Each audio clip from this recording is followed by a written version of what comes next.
باللہ من الشیطان الرجیم بسم اللہ الرحمن الرحیم وتعاونوا علی البر والتقوی ولا تعاونوا علی الاثم والعدوان۔ صدق اللہ العظیم۔ میں سب سے پہلے آپ تمام علماء کرام کو، اسکالرز کو اور مختلف مذاہب کے جو مذہبی رہنما ہیں یہاں خوش آمدید کہوں گا، اور بڑی خوشی کی بات ہے، بلکہ جس مقصد کے لیے یہ ورکشاپ ہو رہی ہے میں یہ سمجھتا ہوں کہ رہنماؤں کا مل بیٹھنا ایک جگہ پر اور ایک دوسرے کی بات کو سننا، یہ کم از کم 90% مسائل کا حل ہے۔ اس کے بعد بین المذاہب ہم آہنگی کا مفہوم کیا ہے اور عملی تصور اور چیلنجز کیا ہیں اور اس کے خلاف سازشیں کیا ہیں۔ ان سے پہلے میں یہ چاہوں گا کہ یہ مذہبی رہنماؤں کو اور علماء کرام کو اس طرح کی جو مختلف ٹریننگز، ورکشاپ ان کے لیے یہ کیوں منعقد کی جا رہی ہیں، آخر اس کا پس منظر کیا ہے۔ آج سے تقریباً 20 برس پہلے جس طرح دنیا میں سروے ہوتا ہے، ریسرچ ہوتی ہے، ایک ریسرچ ہوئی دنیا کے مختلف ممالک میں کہ معاشرے کا سب سے زیادہ مؤثر طبقہ، لوگ جن کی آواز پر لبیک کہتے ہیں اور ان کی بات کو بڑے دھیان سے، توجہ سے سنتے ہیں اور ان کی باتوں پر عمل کرنے کی کوشش کرتے ہیں، وہ طبقہ ہے کون سا؟ سیاستدانوں پر، علماء پر، اسکالروں پر بڑی ریسرچ ہوئی تو نتیجہ یہ نکلا کہ منبر و محراب میں کھڑے ہونے والے اور اپنے مذہبی گروہوں اور مذاہب کی سرداری کرنے والے، نمائندگی کرنے والے جو لوگ ہیں ان کی بات کو سنا جاتا ہے اور کوئی بھی ان کی گفتگو کو کرٹیسائز نہیں کرتا جس طرح سیاستدانوں کی گفتگو کو لوگ کرتے ہیں۔ تو میں یہ سمجھتا ہوں کہ اس اعتبار سے معاشرے کا خوش نصیب ترین طبقہ آپ ہیں کہ لوگ آپ کی بات کو سنتے ہیں۔ اب بین المذاہب ہم آہنگی کا مفہوم کیا ہے؟ میں یہ سمجھتا ہوں کہ اس سے پہلے ہمیں مذہب کی تعریف جو مختلف لوگوں نے کی ہے، اگرچہ وہ نامکمل ہے اور یہ وقت جو ہے وہ اس کی اجازت نہیں دیتا کہ ہم اس کی تفصیل میں جائیں، لیکن مختصر ہم اس کو جان لیتے ہیں۔ جو قدیم لوگ ہیں، بہت پرانے، وہ یہ کہتے ہیں کہ چند مخصوص اصولوں اور ضابطوں کے تحت ان کی پابندیوں میں ایک طرز زندگی کو اختیار کرنا، اس کا نام مذہب ہے۔ اور جاہلیت کے جو لوگ تھے مشرق وسطیٰ کے، وہ اپنے نقطۂ نظر کے لیے اشعار کا سہارا بہت لیتے تھے۔ تو جاہلیت کے دور کے ایک بہت بڑے شاعر جسے امرؤ القیس کہا جاتا ہے، اور ہمارے ہاں جو مسلم مکاتب فکر ہیں، اہل سنت، دیوبندی، اہل حدیث اور اہل تشیع، سب میں یہ کتاب پڑھائی جاتی ہے، امرؤ القیس کی کتابیں، اور ہم اس سے واقف ہیں۔ تو انہوں نے کہا، اس پر دلیل یہ دی کہ وَلِلنَّاسِ فِي مَا يَعْشِقُونَ مَذَاهِبُ، کہ لوگ جو چاہتے ہیں اس کے لیے ان کا کوئی نہ کوئی مذہب ہوتا ہے۔ اور اس کے بعد جو مذہب کی تعریف ہے وہ اس طرح کچھ لوگوں نے کی کہ مخصوص عقائد، عبادات اور معاملات کے مجموعے کا نام مذہب اور دین ہے۔ اب ہم یہ دیکھتے ہیں کہ ہمارے ملک میں جو مذاہب ہیں وہ کس طرح کے ہیں۔ 3 مذاہب جو بڑے ہیں وہ آسمانی ہیں، مسیحیت، یہودیت اور اسلام، اور یہ تینوں جو ہے انبیاء کے ماننے والے ہیں۔ اگرچہ عقائد ان کے آج کے دور میں مختلف ہیں، اور ماضی میں کچھ اور مختلف تھے۔ اسی طرح عبادات کے جو ہمارے طریقے ہیں، اوقات ہیں، یہ بھی مختلف ہیں، لیکن جو ہمارے معاملات ہیں، ہمارے جو معاملات ہیں وہ بالکل مشترک ہیں، وہ ایک جیسے ہیں، اس میں کوئی اختلاف نہیں ہے۔ تو معاملات کے اندر ہم ایک دوسرے کو برداشت، تو میں یہ سمجھتا ہوں کہ یہ کوئی مناسب لفظ نہیں ہے، اس کو ہمیں ایک دوسرے کو قبول کرنا ہے۔ اور عقائد کے متعلق بھی، یعنی میری یہ سوچ ہے، آپ کو اس سے اختلاف ہو سکتا ہے اور اختلاف رائے ہونا بھی چاہیے، کہ جب ہم مذاہب میں جاتے ہیں آسمانی یا غیر آسمانی جو مذاہب ہیں، مثلا ہندوازم ہے، سکھ ازم ہے اور پارسی اور دیگر، یہ سب کے سب کہیں نہ کہیں جا کر اللہ کی ذات پر متفق ہو جاتے ہیں۔ مطلب ہمارا جو ملک ہے، اس میں میجارٹی میں اکثریت کے ساتھ جہاں ہندو آباد ہیں، تو ان سے جب ہمارا میل جول ہوتا ہے، بلکہ یہ جو ہمارا تھر ہے جہاں بعض شہروں میں ہندو بہت زیادہ ہیں، شکارپور میں بہت زیادہ ہے، جیت آباد میں بہت زیادہ ہیں، تو وہ جو بزنس مین ہیں انہوں نے ایک جملہ لکھا ہوتا ہے کہ سب کا مالک ایک ہے۔ تو میں یہ سمجھتا ہوں کہ اللہ کی ذات پر، یعنی اس کو ماننے کے مختلف طریقے ہیں، لیکن پوری دنیا، تمام مذاہب آسمانی اور غیر آسمانی، یہ رب کی ذات پر متفق ہے، اس سے بھاگ نہیں سکتے۔ اب مسئلہ یہ ہے کہ معاملات، یہاں ان حضرت صاحب نے جب پوچھا گیا کہ بین المذاہب امانگی کی کوئی مثال دیں، تو خوبصورت ترین مثال دی۔ شاید اس سے بڑی اور اس سے تاریخی مثال کائنات میں موجود نہیں ہے کہ رسول اکرم صلی اللہ علیہ وسلم جب مدینہ طیبہ تشریف فرما ہوئے تو اجتماعی پیکٹ، اجتماعی جو میثاق آپ نے سب سے پہلے کیا وہ میثاق مدینہ ہے۔ اس کی مختلف شکیں ہیں، وقت اجازت نہیں دیتا کہ ہم ان کو چھیڑیں۔ ایک جو شک ہے وہ ہمارے موضوع سے متعلق ہے کہ آپ صلی اللہ علیہ وسلم نے جب وہ باتیں لکھیں تو کہا کہ جتنے بھی لوگ یہاں آباد ہیں مذاہب کے، وَهُمْ يَدٌ عَلَى مَنْ سِوَاهُمْ، یہ سیرت کی کتابوں میں اور احادیث کی کتابوں میں یہ جملہ اسی طرح موجود ہے کہ مدینے کے تمام لوگ باہر سے جہریت کے لیے آنے والوں کے خلاف متحد اور متفق ہو کر اس ریاست کی حفاظت کریں گے۔ یہ تو اجتماعی مثال ہے، اور بے شمار مثالیں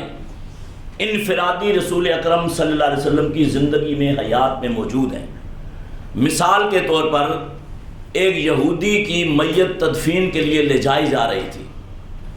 تو آپ صلی اللہ علیہ وسلم کہیں سے گزر رہے تھے یا تشریف فرما تھے باہر ہو، تو آپ کھڑے ہو گئے اپنے صحابہ کے ساتھ، تو ایک صحابی نے سوال کیا کہ یہ تو غیر مسلم ہے یہودی، تو آپ نے فرمایا یہ انسان ہے، اصل جو قدر ہے وہ انسان کی ہے۔ اور قرآن مجید میں بھی اللہ نے جہاں معاشرتی معاملات کو چھیڑا ہے تو یا ایھا الناس کہا ہے۔ بہت ساری جگہوں میں وقت نہیں ہے کہ میں اس تفصیل میں جاؤں۔ اور اسی طرح جو سب سے زیادہ روابط کا ذریعہ ہوتا ہے کوئی آدمی دوسرے کے لیے، وہ اس کا پڑوسی ہے، اور پڑوسی کے حقوق اتنے ہوتے ہیں کہ ہم اردو میں ایک ضرب المثل بولتے ہیں کہ ہمسایہ ماں جایا۔ تو آپ صلی اللہ علیہ وسلم کا قریب ترین جو پڑوسی تھا، آپ کے گھر کے ساتھ دیوار دونوں کی ایک تھی، وہ ایک یہودی تھا۔ اب جو لین دین کے معاملات ہیں، حضور صلی اللہ علیہ وسلم جب اس دنیا سے وصال فرما رہے تھے تو تمام سیرت کی چھوٹی بڑی کتابوں میں یہ بات موجود ہے کہ آپ صلی اللہ علیہ وسلم نے اس یہودی سے کچھ قرض لیا تھا اور اپنی زرع رہن کے طور پر، یعنی ضمانت کے طور پر اس کے پاس رکھوائی تھی۔ اور ایک دوسرے کی جو عزت نفس ہے، اس میں بہت جامع مثال موجود ہے اور عربی زبان کی سب سے مستند اور جامع اور بڑی تاریخی کتاب ہے البدایہ والنہایہ۔ اس میں یہ بات موجود ہے کہ ایک یہودی خاتون جو سبزی فروش تھی، مدینے میں سبزی بیچ رہی تھی، تو چونکہ ماضی میں لوگوں کا ایک طریقہ کار وہاں رہا ہے کہ بدتمیزی کرنا، چھیڑ چھاڑ کرنا، تو اس کے ہم مذہب ایک نوجوان نے اس کو چھیڑ چھاڑ کی، اس کے دوپٹے اور چادر کو کھینچا۔ تو وہ جو خاتون ہے، الفاظ ہیں سیرت کی کتاب میں کہ اس نے کہا واہ محمدہ، اس نے کہا محمد صلی اللہ علیہ وسلم آپ تو عزتوں کے محافظ ہیں اور آپ کے شہر میں میری عزت پہ ڈاکہ۔ تو بعض احادیث کی کتابوں میں بھی یہ بات ہے کہ آپ صلی اللہ علیہ وسلم نے جب یہ آواز سنی تو بھاگتے ہوئے نکلے اس تیزی کے ساتھ کہ کندھے پہ جو آپ کے چادر تھی اسے دنیا کی مقدس ترین اور جامع کتاب قرآن نے یا ایھا المزمل اور یا ایھا المدثر کہا ہے، وہ کندھے سے گر پڑی۔ اور آپ صلی اللہ علیہ وسلم وہاں گئے اس خاتون کے پاس، اور وہ جو کملی ہے اٹھا کر اس کے سر پہ اڑا دی اور اعلان کیا کہ آج کے بعد شہر مدینہ کی ہر بیٹی میری بیٹی ہے، اس کا کوئی مذہب و مسلک و مشرب ہو، لہذا کسی کو اجازت نہیں دی جائے گی کہ وہ اس کسی خاتون کی عزت کے ساتھ کھیلنے کی جرت بھی کرے۔ تو یہ میں نے آپ کو 3-4 مثالیں دی، بہت مثالیں ہیں اس سلسلے میں، اور اس سے مفہوم کو سمجھنے میں میں یہ سمجھتا ہوں کہ بہت ہی مختصر اور جامع انداز میں مفہوم ہماری سمجھ میں آ گیا۔ اب سوال یہ ہے کہ چیلنجز کیا ہیں؟ مجتبیٰ راٹھور صاحب جب پوچھ رہے تھے تو میں دیکھ رہا تھا جہاں، تو ہمارے جو ساتھی ہیں مجھے اندازہ ہوا کہ یہ بالغ نظر ہے علم کے باب میں، بہت مختصر یہاں بتایا گیا۔ کسی نے کہا لا علمی، یعنی پہلا جو چیلنج ہے معاشرے میں، جو سادہ لوگ ہیں اسے جہالت کہتے ہیں، لیکن میں یہ سمجھتا ہوں کہ یہ مناسب لفظ نہیں ہے، اور میرے خیال میں لا علمی کا لفظ بھی مناسب نہیں ہے، ہمیں کہنا چاہیے معلومات کی کمی۔ یعنی پہلا فیکٹر، پہلا چیلنج یہ معلومات کی کمی ہے۔ اور کسی صاحب نے بتایا کہ مل بیٹھنے کے مواقع کا نہ ہونا، یقیناً جب ہم آپس میں نہیں مل بیٹھیں گے، اور علامہ عقیل انجم صاحب نے بھی اشارہ کیا تھا کہ ہم کبھی کبھی مفروضوں پہ چلتے ہیں۔ مثال کے طور پر ہمارے معاشرے میں پہلے یہ لفظ عام تھا کہ جو اہل تشیع ہیں وہ بچوں کو کچا کھا جاتے ہیں، اور میں آپ کو ایک چھوٹی سی ایک مثال بھی دوں کہ ایک جگہ ہم گئے تو 2-3 بڑے اس شہر کے جو اہل تشیع عالم ہیں وہ میرے بہت قریبی دوستوں میں، علامہ علی قرار نقوی صاحب، علامہ سجاد شبیر صاحب، علامہ قرۃ العین عابدی صاحب، یہ سب ہمارے بہت قریبی دوست ہیں۔ تو ایک آدمی نے کہا کہ بھائی سنیں کہ آپ تھوک کر کھلاتے ہیں؟ تو انہوں نے کہا بھائی ہاں پہلے تو ہم ایسا کرتے تھے، لیکن اب ہم نے دھابے جی میں 4 بندے کھڑے کر دیے ہیں۔ آپ بتا کہ شہر کو پانی کی جو سپلائی ہے جس نہر سے، وہ دھابے جی ہے، آدھے سے زیادہ شہر۔ انہوں نے کہا وہ 4 بندے وہی تھوک رہے ہیں، اب کوئی بھی نہیں بچ سکتا۔ تو یہ مفروضے ہیں، یہ مفروضے ہیں، ان سے ہمیں باہر نکلنا ہے۔ اور یہ مفروضے کب ختم ہوں گے؟ جب ہم مل بیٹھنے کے مواقع تلاش کریں گے اور ان کی تلاش میں کامیاب ہوں گے۔ اور مجتبیٰ راٹھور صاحب اس لحاظ سے انتہائی قابل تحسین ہے کہ آپ کو انہوں نے یہ ایک بہترین موقع مل بیٹھنے کا دیا، اور میں سمجھتا ہوں کہ 3 دن بہت ہوتے ہیں۔ اور یہاں کہا گیا کہ نفرتیں، میں یہ سمجھتا ہوں کہ جو نفرتیں ہیں یہ 1% لوگ ہیں اس معاشرے کے، اور کبھی کبھی ان نفرتوں کو بڑھکانے میں حکمرانوں کا کردار ہوا کرتا ہے، اور اس کو وہ لوگ کہتے ہیں نظریہ ضرورت. اور یہ جو 5-6 باتیں کی، اصل میں یہی چیلنجز ہیں، اور اس کے خلاف سازشیں کیا ہیں ان کو بھی ہم نے سمجھنا ہے. 3 نوعیت کی سازشیں کی جاتی ہیں. ایک تو یہ انتشار. آپ کو پتہ ہے کہ 1857 کی جو جنگ آزادی تھی، اس جنگ آزادی میں بلا تفریق مسلک و مشرب جتنے بھی مسلم فوجی تھے مختلف چھاؤنیوں کے اندر، انہوں نے انگریز کے خلاف، برطانوی سامراج کے خلاف بغاوت کی تھی، اور جو نان مسلم بھی بہت سارے ان کے ساتھ تھے. اب برطانوی سامراج نے ایک کمیشن بٹھایا، کہا یہ جو ہندوستان ہے یہ سونے کی چڑیا ہے، اس کو ہم چھوڑ نہیں سکتے، اور آمنے سامنے فیس ٹو فیس ان لوگوں کا مقابلہ بھی نہیں کر سکتے. ان کو کیسے ہم ختم کریں اور کس طرح ہم ان کو کنٹرول کریں. تو انہوں نے ایک کمیشن بٹھایا جس کا سربراہ تھا W ہنٹر، جس کو ہم کہتے ہیں. اس کا نام ہے ولیم ولسن ہنٹر. 24 سال کی ریسرچ کے بعد اس نے کہا کہ ہندوستان کثیر القومی، کثیر المذہبی اور کثیر الکلچرل ملک ہے، اور کثیر اللسانی ملک ہے. اور اپنی گفتگو کو اس شعر پہ ختم کروں گا کہ تو خاک میں مل آگ میں جل، جب خشت بنے تب کام چلے. ان ناکام دلوں کی بنیاد پر بنیاد نہ رکھ، ان ناکام دلوں پر بنیاد نہ رکھ، تعمیر نہ کر. تو میں ایک مرتبہ پھر مجتبیٰ راٹھور صاحب کا بھی، اور آپ تمام جو مختلف مسالک کے علماء کرام ہیں اور مختلف مذاہب کے قائدین ہیں، ان کا شکریہ ادا کروں گا. اور جو راٹھور صاحب کے پاس ایک مکمل پروگرام ہے کہ بعد میں آپ نے کس طرح چلنا ہے، اور انشاءاللہ یہ جو تفریق یا ایک دوسرے کو نیچا دکھانے کا، خاص طور پر جو ہمارے ملک میں اقلیتیں ہیں، ان کی یہ جو کوششیں ہیں ہم ان کی مزاحمت کر رہے ہیں، اور یہ کوششیں کامیاب نہیں ہوں گی. یہاں پر ایک آخری بات یہ کہہ دوں کہ جو مسیح بھائی ہیں ان کی طرف سے مختلف اوقات میں یہ بات آئی تھی کہ یہ جو جداگانہ انتخابات ہیں، الگ ہمارے لیے سیٹیں ہیں، یہ نہیں ہونی چاہیے، یکساں ہونی چاہیے. اصل بات یہ ہے کہ یہ جو اقلیتوں کے لیے مختلف سیٹیں ہیں، میں آپ کو یہ بات بتا دوں، کم لوگ اس کو سمجھتے ہیں کہ اس میں آپ کے جو رہنما ہیں ان کا بنیادی رول ہے. وہ یہ سمجھتے ہیں کہ ہم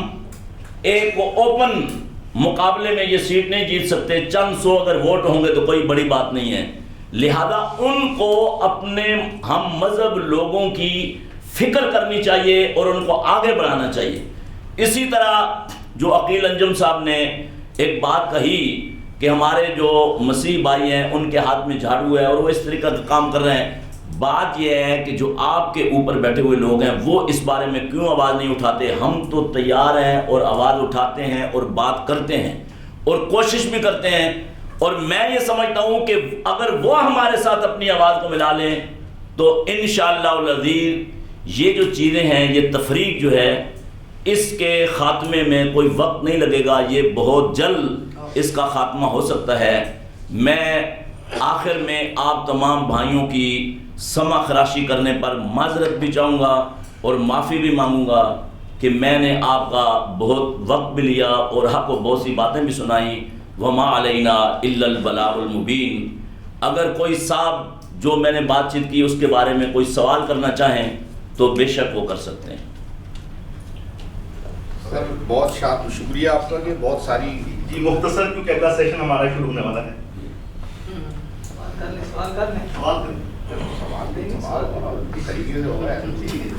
کریں آپ. ہم مدارس کے پڑھے ہوئے لوگ جو ہیں لوازمات اور مناسبات کے بغیر گفتگو نہیں کیا کرتے. سب سے پہلے تو آپ کا بہت بہت شکریہ کہ آپ نے بہت ہی عمدہ اور معلوماتی باتیں فراہم کی جس سے میرے علم میں بہت اضافہ ہوا. اب یہاں یہ ایک بڑے اچھے خوشگوار ماحول میں یہ باتیں ہوئی ہیں، میرے ذہن میں قرآن مجید کی کچھ آیات آ گئی، تو سوال پیدا ہو گیا آپ کی گفتگو کے دوران، تو میں نے کہا کہ یہ آیت وہ کہ میں خود بھی سمجھ سکتا ہوں اور سمجھ لوں گا، لیکن آپ سے میں سمجھنا چاہتا ہوں کہ آپ اس کے بارے میں کیا کہیں گے کہ قرآن مجید فرقان حمید کی بعض آیتوں میں ایک بڑی مشہور آیت سورہ توبہ کی اور 28واں پارہ سورہ طلاق کی، جس میں اللہ تعالیٰ نے فرمایا یا ایھا النبی، نبی سے خطاب کیا، جاہد الکفار والمنافقین، تو جب جاہد الکفار والمنافقین اور وغلظ علیہم کی آیات یہ دو جگہ قرآن مجید میں بیان ہوئی ہیں، جب یہ آیات موجود ہیں تو ان آیات کی موجودگی میں کہ کیسے ممکن ہے کہ ایک عالم دین یا ایک قرآن کا جاننے والا جو ہے وہ بین المذاہب اور بین المسالک روابط کا کام کرے، کیونکہ وہ تو کہے گا وہ قرآن میں بغلظ فرمایا گیا ہے تو مجھے تو بغلظ کے اوپر عمل کرنا ہے، تو یہ اس بارے میں آپ کیا فرماتے ہیں؟ میں یہ سمجھتا ہوں کہ آپ نے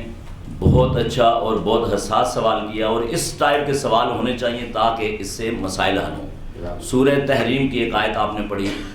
اصل میں اس کو سمجھنے کے لیے حضور اکرم صلی اللہ علیہ وسلم جنگوں میں اور سریوں میں جو لشکر بھیجا کرتے تھے، اس کو جو ہدایات دیتے تھے ان کو سمجھنا چاہیے۔ آپ فرمایا کرتے تھے کہ کسی بھی مذہب کا کوئی آدمی اگر مذہب